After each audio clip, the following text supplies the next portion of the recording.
அதே மாதிரி தௌபா செய்யணும். பாவங்களை செய்த நிலையில் நீங்கள் ரமலானில் நுழையாதீங்க. தயவு செய்து சொல்கிறேன், நீங்கள் பாவம் செய்த நிலையில் நீங்கள் ரமலானில் நுழையாதீங்க, தௌபா செஞ்சிருங்க.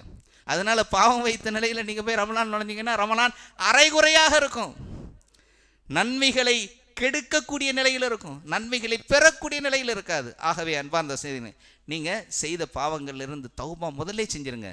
தௌபா நான் ரமலான் மாதத்தில் நான் பண்ணிக்கிறேன்னு தௌபாவோடு இருக்காதீங்க. அது வரைக்கும் அல்லாஹ் தஆலா நமக்கு ரூஹ உயிரை கொடுத்து வைத்திருந்தால் அல்ஹம்துலில்லாஹ். அஊது பில்லாஹி மினஷ் ஷைத்தானிர் ரஜீம். பிஸ்மில்லாஹிர் ரஹ்மானிர் ரஹீம். புகழனைத்தும் வல்ல நாயன் அல்லாஹ் ஒருவனுக்கே, சாந்தியும் சமாதானமும் நம் பெருமானார் முஹம்மது ஸல்லல்லாஹு அலைஹி வஸல்லம் அவர்கள் மீதும் அவர்களது குடும்பத்தார்கள் மீதும் அவர்களது உற்ற தோழர்களான சஹாபாக்கள் மீதும் தாபஈன்கள் தபஉ தாபஈன்கள் இன்னும் இந்த மார்க்கத்திற்காக தியாகங்கள் பல புரிந்த மார்க்க மூத்த அறிஞர்கள் அனைவர் மீதும், குறிப்பாக நம் அனைவர் மீதும் இறைவனின் சாந்தியும் சமாதானமும் என்றென்றும் நின்றலங்க பிரார்த்தித்தவனாக இந்த உரையை ஆரம்பம் செய்கின்றேன். அன்பார்ந்த அல்லாஹ்வின் நல்லடியார்களே, இஸ்லாமிய சகோதர சகோதரிகளே, இன்னும் ஓரிரு தினங்களிலே ரமலானுடைய மாதம் நம்மை அடைய இருக்கிறது. அது எத்தகைய மாதம் என்பதை அல்லாஹ் குர்ஆனிலே கூறுகின்றான். ஷஹ்ரு ரமலான் அல்லதி உன்ஸில ஃபீஹில் குர்ஆன் ஹுதல் லின்னாஸி வபய்யினாத்தின் மினல் ஹுதா வல் ஃபுர்கான் ஃபமன் ஷஹித மின்குமுஷ் ஷஹ்ர ஃபல்யஸும். அல்லாஹ் தஆலா குர்ஆனில் சொல்கிறான், ரமலானுடைய மாதம் எத்தகையது தெரியுமா? அதில் தான் மனிதர்களுக்கு முழுமையான வழிகாட்டியாகவும் தெளிவான சான்றுகள் கொண்டதாகவும் நன்மை தீமைகளை பிரித்து அறிவிக்கக்கூடியதுமான அல் குர்ஆன் இறக்கி அருளப்பட்டது.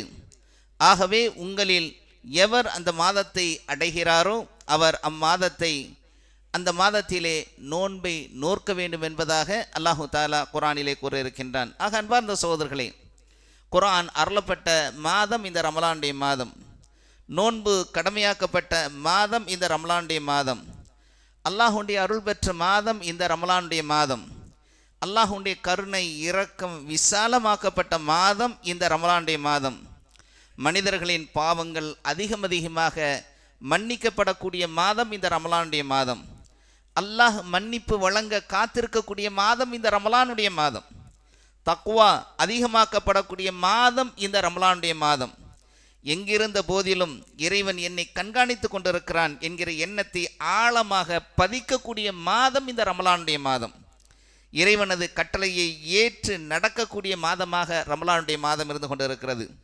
கெட்ட செயல்கள் கெட்ட எண்ணங்களை விளக்கக்கூடிய மாதமாக இந்த ரமலான் இருந்து கொண்டிருக்கிறது. நாவினுடைய தீமைகளை எல்லாம் இல்லாமல் ஆக்கக்கூடிய மாதமாக இந்த ரமலான் இருந்து கொண்டிருக்கிறது. அமைதி, இரக்கம், அன்பு, பாசம் போன்ற குணங்களை கொண்டு முஸ்லிம்களை ஒற்றுமையாக ஒன்றுபடுத்தக்கூடிய மாதம் இந்த ரமலானுடைய மாதம்.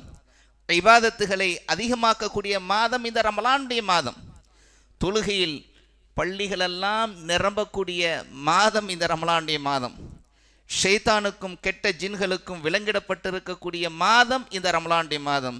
சொர்க்கத்தின் வாயில்களெல்லாம் திறந்திருக்கக்கூடிய மாதம் இந்த ரமலானுடைய மாதம். குர்ஆன் அதிகமாக ஓதப்படக்கூடிய மாதம் இந்த ரமலானுடைய மாதம்.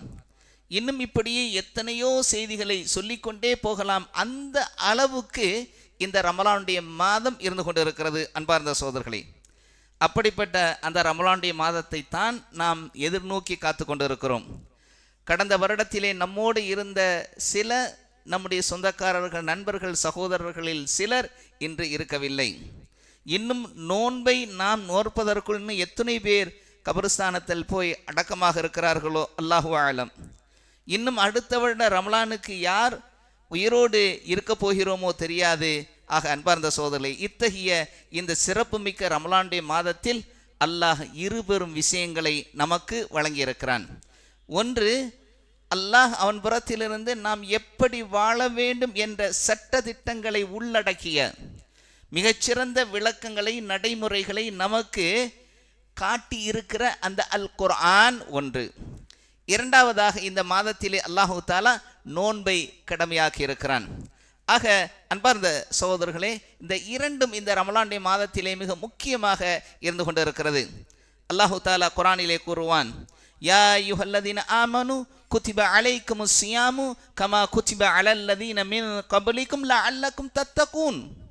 ஓ ஈமான் கொண்டவர்களே, நம்பிக்கையாளர்களே, உங்களுக்கு முன்னிருந்த மக்களின் மீது எப்படி நோன்பை நாம் கடமையாக்கினோமோ அதே போலத்தான் உங்களுக்கும் நாம் நோன்பை கடமையாக்கி இருக்கிறோம். எதற்கு தெரியுமா? லஅல்லக்கும் தத்தகூன், நீங்கள் தக்வா உடையவர்களாக ஆகலாம் என்பதற்காகவே தான் இந்த நோன்பை நாம் கடமையாக்கிறோம் என்பதாக அல்லாஹ் கூறுகிறான். உங்களுக்கு மட்டும் நோன்பு கிடையாதுப்பா, ஏதோ நான் உங்களுக்கு மட்டும்தான் நோன்பை கடமையாக்கிறேன்னு நினைக்கிறீங்களா? அப்படிலாம் இல்லை. இந்த உலகத்திற்கு வந்த உங்களுக்கு முன்னால் வாழ்ந்த அத்துணை பேருக்கும் நாம் நோன்பை கடமையாக்கி இருக்கிறோம். அதே போலத்தான் உங்களுக்கும். ஏன் தெரியுமா? உங்களிடத்திலே தக்வா, இறையச்சம், அல்லாஹ் என்னை கண்காணித்து கொண்டு இருக்கிறான் என்கிற அந்த உணர்வை உங்களுக்கு ஊட்டுவதற்காகவே இந்த நோன்பை நாம் கடமையாக்கிறோம் என்பதாக அல்லாஹ் குர்ஆனிலே கூறுகிறான். ஆக அன்பார்ந்த சகோதரனே, நோக்கம் என்ன? தக்வா. எல்லா இபாதத்துகளுமே, இஸ்லாத்தை பொறுத்தளவில் எல்லா இபாதத்துகளுமே எதற்காக தெரியுமா? தக்வாவை அடைவதற்காகத்தான். அல்லாஹு தாலா அது தொழுகையாக இருந்தாலும் சரியே, அதே ஹஜ்ஜாக இருந்தாலும் சரியே, அல்லது நோன்பாக இருந்தாலும் சரி, என்னவாக இருந்தாலும் அதனுடைய நோக்கம் என்ன தெரியுமா? தக்வா. தக்வானா என்ன? தக்வானா என்ன? அல்லாஹ் என்னை கண்காணித்து கொண்டிருக்கிறான். எந்த இடத்திலும், எந்த நேரத்திலும், எந்த ஒரு வகையிலும் அல்லாஹ் என்னை கண்காணித்து கொண்டிருக்கிறான். அவனுடைய கண்காணிப்பிலிருந்து நான் தப்ப முடியாது. அவனிடத்தில் மாட்டிக்கொள்வேன். நாளை மறுமையில் அவனுடைய விசாரணையில் நான் மாட்டிக்கொள்வேனே. குல்லுக்கும் ராயின் வ குல்லுக்கும் மஸ்ஊலன் அன் ரஹியத்திஹி. நபி ஸல்லல்லாஹு அலைஹி சொல்றாங்க, உங்களுக்கு கொடுக்கப்பட்டிருக்கக்கூடிய அந்த பொறுப்பை பற்றி நாளை விசாரிக்கப்படுவீர்கள். அப்படி விசாரிக்கப்படக்கூடிய காலகட்டத்தில் அதற்கான சரியான பதிலை தராமல் அந்த இடத்திலிருந்து ஒரு ஸ்டெப் எடுத்து வைக்க முடியாது. ஆக அன்பார்ந்த சகோதரர்களே, அந்த அளவுக்கு நாம் இந்த உலக வாழ்க்கையிலே தக்வாவோடு வாழ வேண்டிய நிலையில் இருக்கிறோம். யாரும் பார்க்கல, எவரும் பார்க்கல, அல்லாஹ் பார்த்து கொண்டு இருக்கிறான் என்கிற அந்த உணர்வு இந்த நோன்பினால் ஏற்படுது. ஏன்? நோன்பு வச்சுட்டு தண்ணி குடிப்போமா, சாப்பிடுவோமா, அல்லது நோன்பிலே ஹராமாக்கப்பட்ட அந்த செயல்களை செய்வோமானா செய்ய மாட்டோம். யாருமே இல்லை. பூட்டிய அறையில் நாம் மட்டுமே இருக்கிறோம். நல்ல சுவையான உணவு இருக்கு, நல்ல குளிரான பானம் இருக்கு, குடிப்போமா? குடிக்க மாட்டோம். ஏன்? அல்லாஹ் என்னை தடுத்து இருக்கிறான். அல்லாஹ் என்னை கண்காணித்து கொண்டு இருக்கிறான். அவனுடைய கண்காணிப்பில் இருந்து நான் மீள முடியாது. அவனிடமிருந்து நான் தப்ப முடியாது. யாருக்கும் நான் பயப்படலை, அல்லாஹ்வை பயப்படுகிறேன் என்கிற அந்த அச்ச உணர்வு இருக்கிறது அல்லவா, அதுதான் தக்வா. அன்பார்ந்த சகோதரர்களே, இதை ஊட்டுவதற்காகத்தான் அல்லாஹ் இந்த நோன்பை கடமையாக்கி இருக்கிறான். ஒரு நாளா, ஒரு வாரமா, ஒரு மாத காலம். அன்பார்ந்த சகோதரர்களே, இந்த ஒரு மாத காலம் அல்லாஹு தாலா நம்மை பண்படுத்துவதற்காக. ஏதோ ஒரு நாள் இருந்துட்டு போயிட்டே இருக்கலாம். ஒரு வாரம்னா கொஞ்சம் காலம் கூடுதலாக இருக்கும். ஆனால் ஒரு மாத காலம், 12 மாதத்திலே ஒரு மாதத்தை அல்லாஹு தாலா இந்த தக்வாவில் பயிற்சி அளிப்பதற்காகத்தான் அல்லாஹு தாலா இந்த நோன்பை இந்த மாதத்திலே கடமையாக்கி இருக்கிறான். ஆம் அன்பார்ந்த சகோதரர்களே, ஆக இந்த நோன்பிலே நாம் இது மட்டும்தானா? உண்ணாமல் பருகாமல் இருக்கக்கூடிய விஷயம்தானா? பல விஷயங்கள் இருக்கு. குடிப்பது, சாப்பிடுவது, உடல் உறவு கொள்ளாமல் இருப்பது போன்ற இந்த மாதிரியான விஷயங்களுக்கு மாத்திரம் கிடையாது. அன்பார்ந்த சகோதரர்களே, நோன்பு வைத்துக்கொண்டு என்ன செய்யக்கூடாது? பொய் பேசக்கூடாது, கடுமையான கொடுமையான மோசமான வார்த்தைகளை பேசக்கூடாது. ஆக இவற்றிலிருந்தெல்லாம் அல்லாஹ் நம்மை தடுத்திருக்கிறான். நபி ஸல்லல்லாஹு அலைஹி சொல்றாங்க, யார் கெட்ட பேச்சுக்களையும் செயல்களையும் விட்டுவிடவில்லையோ அவர் உணவை விடுவதிலும், அதாவது சாப்பிடாமல் இருப்பதிலும் பருகாமல் இருப்பதிலும் அவர்களுக்கு அல்லாஹுக்கு எந்த தேவையும் இல்லை என்பதாக நபி ஸல்லல்லாஹு அலைஹி வஸல்லம் அவங்க சொல்லியிருக்கிறாங்க. இன்னும் நபி ஸல்லல்லாஹு அலைஹி சொல்றாங்க, உங்களில் ஒருவர் நோன்பு நோற்றிருந்தால் தன் மனைவியோடு உடல் உறவு கொள்ளக்கூடாது, கெட்ட வார்த்தைகளை பேசக்கூடாது, யாராவது அவரை ஏசினால் அல்லது அடித்தால் அவர் தன்னை நோன்பாளி என்று கூறிக்கொள்ளட்டும்.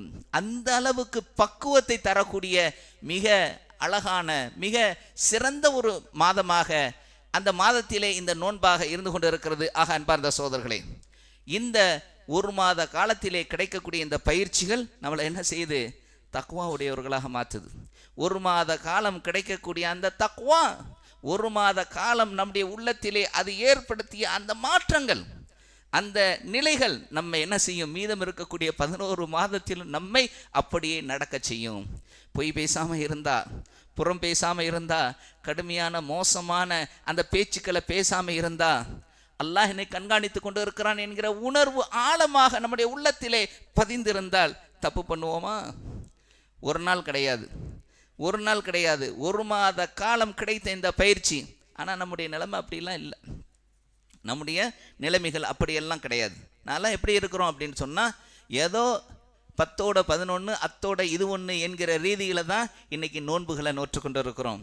நோன்பினுடைய மாண்புகளையும் இந்த ரமலான் மாதத்தினுடைய சிறப்புகளையும் தெரிந்திருக்கக்கூடிய யாராக இருந்தாலும் விட்டு விட மாட்டாங்க. இந்த மாதத்திலே அப்படியே, அதாவது புடம் போட்ட தங்கம்னு சொல்லுவாங்க, தங்கத்தை அப்படியே சுத்தப்படுத்திய தங்கமாக, தூய தங்கமாக மாறக்கூடிய நிலையில் ஆக்கிற ஒரு மாதம் இந்த மாதம். இந்த ரமலானுடைய இந்த மாதத்தில் நோக்கக்கூடிய அந்த நோன்பு அப்படி ஆகும். ஆக அன்பார்ந்த சகோதரர்களே, அப்படியெல்லாம் நம்மளை ஆக்கியிருந்தால் அல்ஹம்துலில்லாஹ், அல்ஹம்துலில்லாஹ். நாம் எப்படி இருக்கிறோம்? அல்லாஹோடு நெருங்கியவர்களாக இருக்கிறோம்.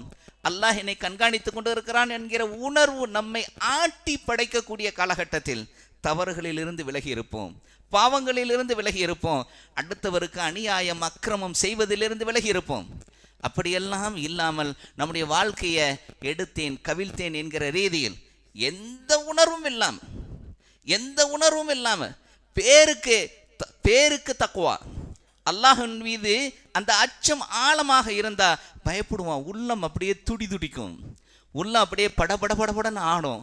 ஒரு பாவத்தை, ஒரு மோசமான ஒரு காரியத்தை, ஒரு தீமையான ஒரு எண்ணத்தை எண்ணுவதிலிருந்து கூட அந்த அடியான் தன்னை பாதுகாத்து கொள்ளக்கூடியவனாக இருப்பான். அப்படி இல்லைன்னு வச்சுக்கோங்க, என்ன வேண்டுமானாலும் அந்த எண்ணங்களை எண்ணுவான், செயல்களை செய்வான். அல்லாஹ்வுடைய தண்டனைக்கு ஆளாகக்கூடியவனாக இம்மையிலும் மறுமையிலும் அல்லாஹ் ஆக்குவான். நான் கடந்த முறை சொல்லக்கூடிய நேரத்தில் சொன்னேன், அல்லாஹ் சோதனைகளை தருவான்.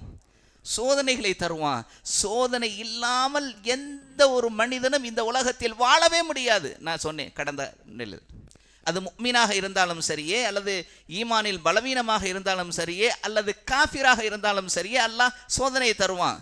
யார் அல்லாஹுவை அஞ்சி வாழக்கூடியவர்களாக இருக்கிறார்களோ, அல்லாஹுடைய வார்த்தை, என் வார்த்தை கிடையாது, உங்களையும் என்னையும் படைத்த இரட்சகன் வல்ல நாயன் அல்லாஹுடைய வார்த்தை. அது என்ன சொன்னா, அல்லாஹ் சொல்றான், அப்படி நான் வைக்கக்கூடிய சோதனையில் என்னை வக்கீலாக ஆக்கி என் மீது தவக்குல் வைத்தவனாக எவன் இந்த உலகத்திலே அந்த சோதனையை கடந்து சென்று விட்டானோ அவனுக்கு இந்த உலகத்திலும் வெற்றி, அந்த சோதனையின் முடிவில் வெற்றி, அதே போல மறுமையிலும் அவனுக்கு வெற்றியை நாம் வழங்குவோம் என்பதாக அல்லாஹ் சொல்லியிருக்கிறான் என்கிற அந்த செய்தியை சொன்னேன். ஆக அன்பார்ந்த சகோதரர்களே, அல்லாஹ்வை பயந்து வாழக்கூடிய அந்த பயிற்சியை தரக்கூடிய மாதம் இந்த ரமலானுடைய மாதம். நான் அப்படியே பட்டியலிட்டு சொன்னேன், ரமலான் மாதம் எப்படிப்பட்ட மாதம் பார்த்தீங்களா?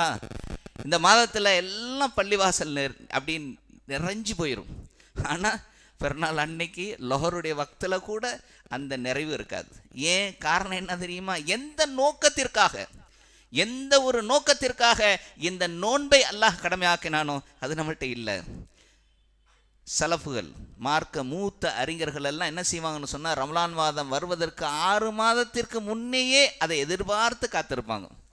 அந்த நோன்பு முடிந்த பிறகு இந்த நோன்பிலே அல்லாஹ் எனக்கு கூலியை வழங்க வேண்டுமே என்று மீண்டும் அல்லாஹ்விடத்திலே கையேந்தி கொண்டு இருப்பாங்களாம். அந்த நிலை இருக்கா? இல்லை. அன்பார்ந்த சகோதரர்களே, நாம் என்ன செய்கிறோம்னு சொன்னால், எடுத்தேன் கவிழ்த்தேன் என்கிற ரீதியில் தான் நம்முடைய வாழ்க்கை சென்று கொண்டு இருக்கிறது. அன்பார்ந்த சகோதரர்களே, இந்த ரமலானுக்கு நாம் தயாராகிட்டோமா? இல்லை, எல்லாம் தயாராகிருச்சு. என்ன செய்கிறான்? ஜவுளி கடைக்கெல்லாம் போனோம்னா அந்த ஜவுளி கடையில் என்ன போட்டிருக்கான்? ரமலானுக்கு ஸ்பெஷலாக, ஈதுக்கு உங்களுக்கு புது மாடல்கள் வருது, எல்லாம் தயாராக இருக்குது. அவன் சொல்லிடுறான், வாங்க அடுத்த வாரம் வாங்க, ரமலானுக்கான அந்த ட்ரெஸ் எல்லாம் உங்களுக்கு ரெடியாக இருக்கும் சொல்லிடுறான். அதே மாதிரி டிவி ரெடியாக இருக்குது. பேரித்தம்பழம் அந்த வியாபாரிகிட்ட போய் கேட்டேன், அடுத்த வாரம் வாங்க சார், உங்களுக்கு சூப்பரான பேரிச்சம்பழம் தரேன், சூப்பராக இருக்கும். அவன் தயாராகிட்டான். டிவி சேனல்கள் எல்லாம் அந்த இதில் சஹருடைய நேரத்தில் ஒளிபெருக்குவதற்காக அவங்கெல்லாம் தயாராகிட்டாங்க. ஆனால் நாம் தயாராகிட்டோம்னா இல்லை. நம்முடைய தயார் செய்த நிலையில் இருக்கிறோமானா இல்லை. ஏதோ ரமலான் மாதமும் ஒரு மாதம்தான், அதை போல நாம் நம்முடைய எண்ணங்களை வைத்துக்கிட்டு இருக்கிறோம். இந்த நிலை இந்த அல்லாஹ் சொன்னான் பார்த்தீங்களா, தக்வா உடையவர்களாக ஆக்குவதற்காகத்தான் இந்த ரமலான் மாதத்திலே இந்த நோன்பை, இந்த ரமலான் மாதத்திலே, இந்த ரமலானுடைய மாதத்தில் நோன்பை நாம் கடமையாக்கணும்னு. இந்த தக்வா உடனே வந்துடுமா? ஒரு நாளில் வந்துடுமா? நேற்று இருந்த மாதிரியே இன்னைக்கு உடனே மாறிட முடியுமா? கண்டிப்பாக முடியாது. பொய் தான் தன்னுடைய வாழ்க்கை என்று வாழ்ந்து கொண்டு இருக்கக்கூடியவர்களுக்கு அந்த நோன்பு நோற்ற உடனேயே பொய் போயிருமா? போகாது, போகாது. அப்போ என்ன செய்யணும்னா, அதற்கு முன்னையே நாம் தயாராகணும். நம்மளை தயார் பண்ணலன்னு வச்சுக்கோங்களேன், இந்த ரமலான் மாதத்தில் அது தொடரும். நான் ஏற்கனவே சொல்லியிருக்கிறேன். அதாவது அல்லாஹு தாலா அந்த ரமலான் மாதத்தில் ஷைத்தான்களையும் கெட்ட ஜின்களையும் விலங்கிடுகிறான். விலங்கிட்டாச்சுல்ல. ரமலான் மாதத்தில் எந்த பாவமும் நடக்கலையா, எந்த குற்றமும் நடக்கலையா? நடக்குதே. அப்போ அதற்கான காரணம் என்ன? சலஃபுகள், மார்க்க மூத்த அறிஞர்கள் சொல்கிறாங்க. ஏன் தெரியுமா? ஏன் தெரியுமா? ஷைத்தான்களும் கெட்ட ஜின்களுக்கு விளங்கிட்டான், ஆனால் அவனுடைய ஹவா நஃப்ஸுக்கு விளங்கிடலையே. அவனுடைய உள்ளத்தில் இருக்கக்கூடிய அந்த மன இச்சைக்கு அல்லாஹ் என்ன செய்யலை விளங்கிடலை. அந்த மன இச்சை மற்ற மாதங்களில் எப்படி இருந்ததோ அதே போலத்தான் ரமலானுடைய மாதத்திலேயும் அதே தான், சேம் டிட்டோ, கொஞ்சம் கூட டிஃபரன்ஸ் கிடையாது. அகன்பார்ந்த சகோதரர்களே, அதே மாதிரியான நிலையில தான் இந்த இதை அணுகிறோம். எப்படி மாறும்? நேற்று இருந்தவன் திடீர்னு இன்னைக்கு பொய் பேச மாட்டான் அப்படின்னா கஷ்டம். ஒரு 100 பொய் பேசிக்கிறவன் அடுத்த நாளில் பொய் பேச கட்டுப்படுத்த ஆரம்பித்தான்னா ஒரு 95 பொய் பேசுவான். அடுத்த நாள் 90, அடுத்த நாள் 80, அடுத்த நாள் 60, இப்படித்தான் பேச முடியும், இப்படித்தான் குறைக்க முடியும். இதான் இயற்கை, இதான் இயல்பு. ஆனால் நாம் என்ன நினச்சிக்கிட்டு இருக்கோம், நோன்பு வச்ச உடனேயே எல்லாம் மாறிடும். நோன்பு நேரத்தில் மட்டும்தான் தஹஜ்ஜுத் தொழுவோம். அதுக்கு அடுத்து ரமலானுடைய மாதம் முடிந்த அடுத்த இரவில் தஹஜ்ஜுத் கிடையாது. என்ன ஒரு கொடுமை இது! அல்லாஹ்வை நெருங்கி அவனிடத்தில் அவன் மீதான அந்த அச்சத்தை பலப்படுத்தணும் என்கிற ரீதியில் தயாராகிற நாம, ஆனால் அடுத்த நாள் இல்லைன்னா அதில் என்ன பயிற்சி கிடைச்சி? அதென்ன நமக்கு கிடைத்த பயிற்சியா? அது இல்லை. அது சும்மா ஒப்புக்கு எல்லாரும் செய்கிற மாதிரி ஒரு ஃபார்மலாக செய்த ஒரு செயல். உண்மையிலேயே உங்களுக்கு தக்வா இருக்குமேயானால், தக்வாவில் நீங்கள் பலம் பெற்றவர்களாக ஆனால் அந்த தஹஜ்ஜுத் அடுத்த வருடமும் அடுத்த அந்த வருடத்தினுடைய அந்த நாளில் ஷவ்வால் 1 இருக்கணும், ஷவ்வால் 10 இருக்கணும், ரஜப்லையும் இருக்கணும், அடுத்த வருடம் ரஜப் வரைக்கும் இருக்கணும். யாரிடத்தில் அந்த தஹஜ்ஜுத் நிலை பெறுகிறதோ, ரூஹாக உயிரோட்டம் உள்ளதாக இருக்குதோ, அவங்க தான் ரமலானுடைய மாதத்தை சரியாக பயன்படுத்தினாங்கன்னு அர்த்தம். இல்லைன்னா பயன்படுத்தலை. சும்மா ஒப்புக்கு ஃபார்மலாக ஏதோ போகிறோம் இல்லையா, கழிஞ்சிக்கிட்டு போவதில்லை. அதே மாதிரி தான் அந்த ரமலானும் அவர்களுக்கு கழிந்ததாக இருக்கும். அன்பார்ந்த சகோதரர்களே, ஆகவே தான் தராவீஹ் தொழுகையில் நிற்க முடியலை. ஏன்? மற்ற நாளில் தொழுகையில் நின்றுருந்தா தானே சுன்னத்தான தொழுகைகளை, நஃபீலான தொழுகைகளை, இரவில் தஹஜ்ஜுத் தொழுகையை, அந்த நைட்டில் எல்லாரும் தூங்கி இருக்கிற போது முழிச்சு தொழுத அந்த தொழுகையை நாம் தொழுதிருந்தா இப்போ தராவீஹ் தொழுகையில் நிற்க முடியும். நிற்க முடியலை. முதல் 10 வரக்கூடிய கூட்டம் அடுத்தலாம் எங்கே போயிடுது? ஜவுளி கடைக்கு போயிடுது. ஜவுளி கடையில் போய் தான் நோம்பு திறக்கிறாங்க. நோம்பு திறக்கிறது எங்கே தெரியும்? அங்கே சொல்கிறான், இங்கே வாங்க, உங்களுக்கு தொழுகக்கூடிய இடங்களெல்லாம் இருக்குது, அங்கே போய் தொழுதா எப்படி தொழுக முடியும்? அதில் நன்மையாக கிடைக்கும். அதில் வக்த முடித்து தொழக்கூடியவருங்கிறாங்க. யாருக்கு உள்ளத்தில் அச்சம் இருக்குதோ அவங்க அந்த தொழுகையில் ஒரே ஒரு வக்து இமாம் ஜமாத்தோடு விடுவதையே கவலைப்படுவாங்க. அந்த வக்து முடிகிற வரைக்கும் எப்படி அந்த ஜவுளி கடையில் உட்காந்துருப்பாங்க? முடியுமா? உள்ள அப்படியே ஆட்டும், அப்படியே ஒரு புரட்டி எடுக்கும். என்னடா நீ போய் தொழுதுட்டு வா என்று அனுப்பும். பெண்களுமே அப்படித்தான், தொழுதுகிட்டு அந்த வக்து வந்த உடனே தொழணும் என்கிற அந்த உணர்வு அவர்களை ஆட்டி படைக்கும். ஆகவே அன்பார்ந்த சகோதரர்களே, இப்படிப்பட்ட இந்த நிலைகள் நம்மளிடத்தில் இருக்குதா? நோம்புங்கிறது, இந்த ரமலானுடைய மாதம்ங்கிறது என்ன தெரியுமா? விதையை விதைக்கிற மாதம் கிடையாது. ஒரு செடியோ மரமோ வளரணுன்னா விதையை விதைக்கணும். விதையை மட்டும் விதைச்சிட்டா போதுமா? அதுக்கு என்ன செய்யணும்? உரம் போடணும், தண்ணீர் ஊற்றணும், டெய்லி அதை தண்ணி ஊற்றி வளருதான்னு சொல்லி பார்த்துக்கிட்டே இருக்கணும், கண்காணித்துக்கிட்டே இருக்கணும்.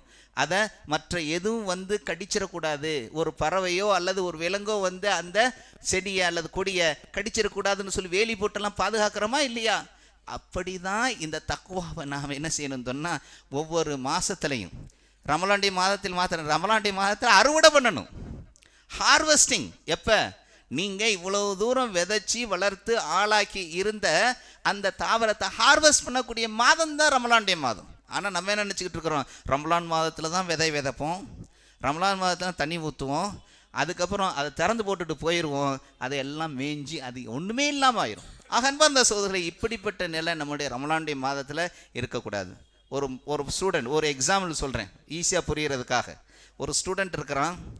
அந்த ஸ்டூடெண்ட் வந்து டெய்லி படிக்க கிடையாது. Slow and steady wins the ரேஸ்பாங்க.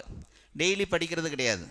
Exam வர்ற அன்னைக்கு மட்டும்தான், அன்னைக்கு night once upon a time there was a king அப்படின்னு போட்டு அப்படியே என்ன செய்வான், மெமரைஸ் பண்ணிக்கிட்டு இருப்பான்.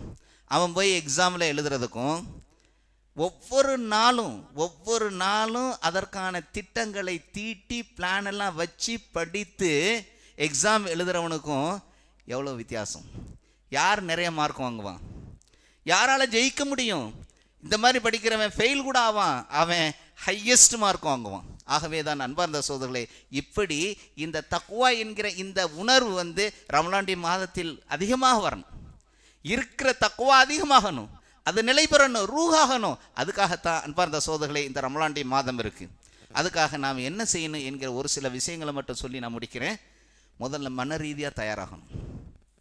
இந்த ரமலானில் நாம் எப்படி தயாராகணும் என்கிற ஒரு சில விஷயத்தில் முதல்ல மன ரீதியாக இந்த மாண்புமிகு சிறப்பு மிகு உயர்ந்த ரமலானுடைய மாதம் வரப்போகுது, நன்மையை தரப்போகுது அப்படின்னு ஆனந்தமாக சந்தோஷமாக மகிழ்ச்சியான அந்த நிலையை நம்முடைய மனசில் முதல்ல ஏற்படுத்தணும். ஏற்படுத்துதா? ஆஹா ரமலான் மாதம், ஐயோ ரமலான் மாதமா, ஃபுல்லாக காலையிலேருந்து நைட் வரைக்கும் ஈவினிங் வரைக்கும் அப்படியே சாப்பிடாமல் இருக்கணும், ரொம்ப கஷ்டம், வாந்தி வரும், மயக்கம் வரும். இந்த மாதிரி எண்ணத்தோடு இருக்கக்கூடியவங்க எத்தனை பேர் தெரியுமா? நோன்பை இந்த மாதிரி எதிர்கொள்ளக்கூடியவர்கள் நிறைய பேர் இருக்கிறாங்க. அல்லாஹ் நாடிய சிலருக்கு தான் அந்த ரமலான் மாதம்னு கேட்ட உடனே அப்படியே இன்பகரமாக இருக்கும், சந்தோஷமாக இருக்கும். எனக்கு கூலி கிடைக்க போகுதே, எனக்கு அதிகமான கூலிகளை அல்லாஹ் வழங்கப்படக்கூடிய மாதமேன்னு சந்தோஷத்தை ஏற்படுத்தும். ஆக இந்த மனநிலை நமக்கு இருக்கணும். அல்லாஹ் குர்ஆனில் சொல்கிறான், ஃபஅம்மல்லதீன ஆமனு ஃபஸாதத்துஹும் ஈமானன் வஹும் யஸ்தப்ஷிரூன். அல்லாஹு தஆலா குர்ஆனில் சொல்கிறான், என்னது? ஈமான் கொண்டவர்களுக்கு அல்லாஹ் என்ன செய்கிறான்? ஈமானை அதிகப்படுத்துகிறான். ஈமான் கொண்டவர்களுக்கு அல்லாஹ் இன்னும் ஈமான் அதிகப்படுத்துகிறான். என்ன இது? ஈமான் கொண்டவர்களுக்கு ஈமான் அதிகப்படுத்துகிறான்னா இந்த தக்வா உடையவர்களுக்கு தக்வாவை அதிகப்படுத்தக்கூடிய நிலையில் இது இருக்குது. அதனால் என்ன செய்யணும்னா இந்த உணர்வு மனசில் அந்த சந்தோஷம் அதிகமாக இருக்கணும். அடுத்தது துஆல ஈடுபடணும். யா அல்லாஹ் இந்த ரமலான் மாதத்தில் எனக்கு நன்மைகளை அதிகமாக அடைவதற்கான அனைத்தையும் எனக்கு கொடு யா அல்லாஹ், விட்டுறாதையா அல்லாஹ். இந்த ரமலான் அடுத்த வருடம் எனக்கு கிடைக்குமான்னு தெரியல, அடுத்த வருடம் கிடைக்குமான்னு எனக்கு தெரியல. எத்தனையோ பேர் இருந்தாங்க போயிட்டாங்க, அடுத்த வருடம் கிடைக்குமான்னு தெரியாது. ஆகவே இந்த வருடத்தில் எனக்கு இந்த ரமலானில் அதிகமான கூலிகளை நான் பெற வேண்டும் என்கிற துஆவை அதிகமாக நாம் செய்யணும். பல தீர்மானங்களை முடிவுகளை எடுக்கணும். என்ன அப்படின்னா, நாம் ஏற்கனவே தெரியும், ஹதீஸே குத்ஸில வந்திருக்கு, நாம் ஒரு நன்மையை செய்வதாக நினைத்தால் ஒரு நன்மையை செய்வதாக நினைத்தால் செய்தால் 1க்கு 10. ஒரு தீமையை செய்கிறேன்னு நினச்சா எழுத மாட்டான், அதை செஞ்சால் ஒரு தீமை. அதனால் என்ன செய்யணும்? நன்மைகளை அதிகமாக நாம் நினைக்கணும், செய்வதற்கான முயற்சிகளை எடுக்கணும். குர்ஆனோடு தொடர்புகளை அதிகப்படுத்துங்க. குர்ஆன் சொல்லிட்டு குர்ஆன் சொன்ன அடிப்படையில் என்னுடைய வாழ்க்கை தெரியுமா என்றெல்லாம் பேசுவாங்க, வாய்கிலேயே பேசுவாங்க. ஆனால் குர்ஆனோடு தொடர்பு எந்த அளவுக்குங்க இருக்குது? நான் கேட்குறேன், எந்த அளவுக்கு இருக்குது? குர்ஆனை ரீட் பண்ணுறீங்களா? அலிஃப் லாம் மீம் என்று படித்தால் அலிஃபுக்கு 10 நன்மை, லாமுக்கு 10 நன்மை, மீமுக்கு 10 நன்மை. படிக்கிறோமா? குர்ஆனை படிக்கிறோமா? அட்லீஸ்ட் படிக்கணும். படிக்கிறதுக்கு நன்மை இருக்கக்கூடிய ஒரே நூல் குர்ஆன் மட்டும்தான். அதனுடைய தர்ஜுமாவை எடுத்து, அதனுடைய தஃப்சீரை எடுத்து நாம் படிக்கிற போது அதில் அல்லாஹ் என்ன தான் சொல்லியிருக்கான், எனக்கு என்ன விஷயம் இதில் அல்லாஹ் சொல்லியிருக்கிறான் என்று யாராவது அந்த தஃப்சீரையோ தர்ஜுமாவையோ, தர்ஜுமாவுக்கு மேலே தான் தஃப்சீரை எடுத்து பார்த்துருக்குறோமா? பார்த்துருந்தால் அல்ஹம்துலில்லாஹ் குர்ஆனோடு தொடர்புகளை அதிகப்படுத்தக்கூடிய அந்த சிந்தனையை ஏற்படுத்தணும். அதே மாதிரி 5 வேளை தொழுகைகளையும் நியமமாக இமாம் ஜமாத்தோடு தொழணும். சுன்னத்துகளை ஃபர்லுகளை என்ன செய்யணும்னா நான் தொழுவேன் என்கிற அந்த எண்ணத்தை ஆழமாக ஏற்படுத்திக்கிறணும். அதே போல் முழு குர்ஆனை தராவீஹ் தொழுகையில் நின்று கேட்கக்கூடிய நிலையில் நீங்கள் ஆகிக்கிறணும். தஹஜ்ஜுத் தொழுகையை தொழுவதற்கான அந்த நிலைகளை நீங்கள் ஏற்படுத்திக்கணும். நேரம் ஓடிக்கிட்டே இருக்கு. நோன்பை பற்றிய சட்டங்கள், நோன்பினுடைய நன்மைகளை பற்றிய செய்திகளை எல்லாம் நூல் வடிவிலோ புக்கு ஃபார்ம்லேயோ அல்லது வேறு ஏதோ வீடியோ ஃபார்ம்லேயோ நீங்கள் கேட்டு அதையெல்லாம் நீங்கள் தெரிந்து கொண்டு அதன் அடிப்படையில் மிக சரியான நன்மைகளை அடைவதற்குரிய நோன்பாக உங்கள் நோன்பாக்கிக்கிறணும். பொய், புரட்டு, பித்தலாட்டம், கடுமையான வார்த்தைகள் இவற்றிலிருந்தெல்லாம் நான் விலகி வாழ்வேன். ரமலானில் இப்படிப்பட்ட இந்த நிலை இல்லாமல் ஆகி என்னுடைய வாழ்நாள் அனைத்திலும் இந்த நிலையை நான் மேற்கொள்ளுவேன் என்கிற அந்த உறுதியை நீங்கள் எடுக்கணும். அதே மாதிரி தௌபா செய்யணும். பாவங்களை செய்த நிலையில் நீங்கள் ரமலானில் நுழையாதீங்க. தயவு செய்து சொல்கிறேன், நீங்கள் பாவம் செய்த நிலையில் நீங்கள் ரமலானில் நுழையாதீங்க, தௌபா செஞ்சுருங்க. ஹசன் பஷீரி ரஹ்மஹுல்லா அவங்கள்ட்ட போய் ஒரு மனுஷர் கேட்குறார், இரவு தொழுகையில் நான் நின்று தொழ முடியலையே, ஏன், என்ன காரணம் கேட்குறாங்க. அப்போ ஹசன் பஷீரி ரஹ்மஹுல்லா சொல்கிறாங்க, நீ செய்த பாவம் நீ நன்மைகள் செய்வதை கட்டி போட்டு விடக்கூடிய வலிமை வாய்ந்தது. நாம் செஞ்ச பாவம் இருக்குது பார்த்தீங்களா, நீங்கள் நன்மையான காரியங்களை செய்ய விடாமல் உங்களை தடுக்கக்கூடியது. ஹசன் பஷீர் ரஹ்மத்துல்லாஹி சொல்கிறாங்க. அதனால் பாவம் வைத்த நிலையில் நீங்கள் போய் ரமலான் நுழைஞ்சிங்கன்னா ரமலான் அரைகுறையாக இருக்கும், நன்மைகளை கெடுக்கக்கூடிய நிலையில் இருக்கும், நன்மைகளை பெறக்கூடிய நிலையில் இருக்காது. ஆகவே அன்பார்ந்த செய்திங்க, நீங்கள் செய்த பாவங்கள்லேருந்து தௌபா முதல்ல செஞ்சுருங்க. தௌபா நான் ரமலான் மாதத்தில் நான் பண்ணிக்கிறேன்னு தௌபாவோடு இருக்காதீங்க. அது வரைக்கும் அல்லாஹ் தஆலா நமக்கு உயிரை கொடுத்து வைத்திருந்தால் அல்ஹம்துலில்லாஹ். ஆகவே அதற்கு முன்னால் என்ன செஞ்சிடணும், தௌபா செஞ்சிடணும். எதையெல்லாம் செய்தால் இபாதத் கெட்டு போகும்னு நினைக்கிறோமோ அதையெல்லாம் பட்டியல் போடுங்க. பட்டியல் போட்டு ரமலானுக்கு முன்னையே அந்த செயல்களை எல்லாம் தடுத்துக்கோங்க. வேண்டாம், அந்த செயல் வேண்டாம், இது பாவமான செயல், இது மோசமான செயல், இது மற்றவர்களை துன்புறுத்தக்கூடிய செயல், இந்த செயலை செய்யக்கூடாது என்று பட்டியலிட்டு அந்த செயலிலிருந்து உங்களுக்கு இது பண்ணிடுங்க. ஜவுளி கடையில் போய் தயவு செய்து ரமலான் மாதத்தில் உட்காந்துடாதீங்க. ஒவ்வொரு செகண்டும் வாழ்க்கையில் கடந்து போன ஒரு செகண்டை உங்களால் எத்தனை கோடி ரூபாய் கொடுத்தாலும் வாங்க முடியுமா? ரமலானுடைய நேரத்தில் நன்மைகள் அதிகமாக அள்ளி கொட்டி கொடுக்கக்கூடிய அந்த ரமலான் மாதத்தில் ஒரு செகண்ட் எவ்வளோ வேல்யூ வாய்ந்தது. ரமலானுடைய மாதத்தில் போய் ஜவுளி கடையில் உட்காராதீங்க. அதே மாதிரி ரமலானுக்கு முன்னாடி என்னெல்லாம் பயிற்சி பெற முடியுமோ, அதனால தான் நபி ஸல்லல்லாஹு அலைஹி வஸல்லம் யார், ஆயிஷா ரலியல்லாஹு அன்ஹா அவங்க சொல்கிறாங்க, ஷாபானுடைய மாதத்தில் நபி ஸல்லல்லாஹு அலைஹி வஸல்லம் அதிகமாக நோன்பு வைப்பாங்க. நம்ம முதல்ல ரமலானுடைய மாதத்தில் மட்டும் முதல் நோன்பு வச்சோன்னா அவ்வளோதான் டயர்டாகி எனக்கு வாந்தி வருது, எனக்கு அப்படி இருக்குது இப்படி இருக்குன்னெலாம் சொல்லுவோம். ஆனால் அதற்கு முன்னையே நபி ஸல்லல்லாஹு அலைஹி வஸல்லம் ஷாபான் மாதத்தில் நோன்பு வைப்பாங்க. இப்படி இந்த நோன்புகளை ஷாபான் மாதத்திலேயே வைத்து கொஞ்சம் பயிற்சி பெற்றிருக்கணும். அதே மாதிரி கடந்த வருடத்தில் நாம் ஏதாவது நோன்பு நோற்காமல் விட்டிருந்தோம்னு சொன்னால் அந்த நோன்புகளை எல்லாம் ரமலான் மாதம் வருவதற்கு முன்னால் என்ன செஞ்சிடணும், கலா செய்து முடித்திடணும். இது பெண்களுக்கு ரொம்ப முக்கியமானது. அவங்களுக்கு தான் அந்த மென்சஸ் வந்த பீரியடில் விட்டுருப்பாங்க. அந்த நோன்புகளை எல்லாம் இந்த ரமலான் முதல் நோன்பு பிறையில் அது வருவதற்கு முன்னாலேயே அதை முடிச்சிடணும். ஆக அன்பார்ந்த சகோதரர்களே, இப்படிப்பட்ட இந்த நிலையில் நாம் ரமலானை எதிர்நோக்க காத்திருக்கணும். ரமலானை வரவேறுங்க. ரமலான் நன்மை தரக்கூடிய அந்த நிலையை நீங்கள் உறுதிப்படுத்துங்க. அதையெல்லாம் விட்டுட்டு சும்மா ஏனோ தானோன்னு சொல்லி நானும் ரமலானுக்கு ஆசைப்படுறேன் என்கிற ரீதியில் நாம் முயற்சி செய்தால் அதற்கான கூலி பரிபூர்ணமாக கிடைக்காது. அல்லாஹ் நம்முடைய ரமலானுடைய மாதத்தில் நாம் செய்யக்கூடிய அமல்களை ஏற்றுக்கொள்வானாக. அதற்காக தயாரிப்பு செய்யக்கூடிய அந்த தயாரிப்புகளை எல்லாம் அல்லாஹ் மிகச் சிறந்ததாக மிக நல்லதாக அதன் மூலமாக என்னுடைய வாழ்க்கையை மிக உயர்ந்த ஜன்னத்துல் ஃபிர்தௌஸிலே நிலைபெறக்கூடியதாக ஆக்க வல்ல நாயகன் துஆ செய்து முடிக்கின்றேன். வ ஆகிர் தஅவானா அனில் ஹம்துலில்லாஹி ரப்பில் ஆலமீன்.